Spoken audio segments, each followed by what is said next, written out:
A really useful place for generative fill is when you're working on panoramas. So if you've ever created panoramas in Photoshop or Lightroom, you'll get these kind of hemispherical kind of things going around the edges.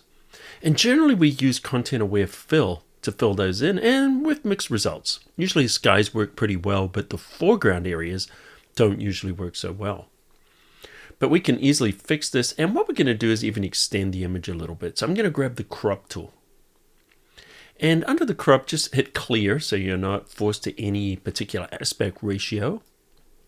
And drag it up and drag it down if you want to add to it. If you don't want to add to it, you don't have to expand it, but I just want to give you that option because sometimes you want to display it. Maybe you want to display it a little bit taller. Now what we're going to do is we're going to generate the top and the bottom individually. The reason for that is resolution. Currently, right now, Generative Fill only creates at 1K, which was 1024 pixels square for each fill. If I was to do the top and bottom, it's going to apply that 1K to the entire image, and it's going to come out very low resolution. So you could do it in smaller segments to get better results. So what I'm going to do is I'm going to grab the top part here. And now we're just going to generate the sky. I'm going to choose Generative Fill, and I'm not going to put anything in. I'm just going to choose Generate and let it extend that sky. Now, typically, you're not going to get a lot of resolution issues in the sky.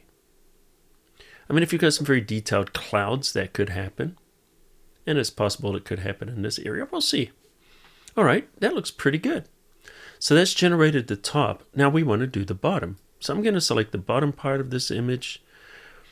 But I know there's more detail. So what I'm going to do is I'm going to start on this side. Let's click here. And I'm just going to do this side right up to there on its own. And I'm going to choose Generative Fill and let it generate.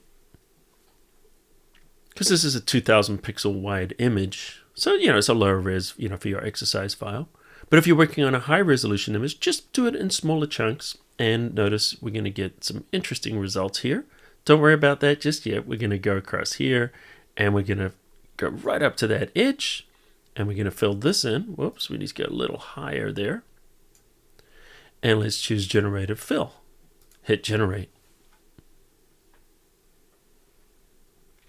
And there we go. We've filled that in nicely. And of course, we've got the variations, so we could click through these variations. And if there's other options that you prefer, you could choose those. But I think that's looking pretty good. So this is one of the uses we can do, for these panoramas. And of course, if you want to crop it back in again, you can. But it just gives you a lot more to play with and work with.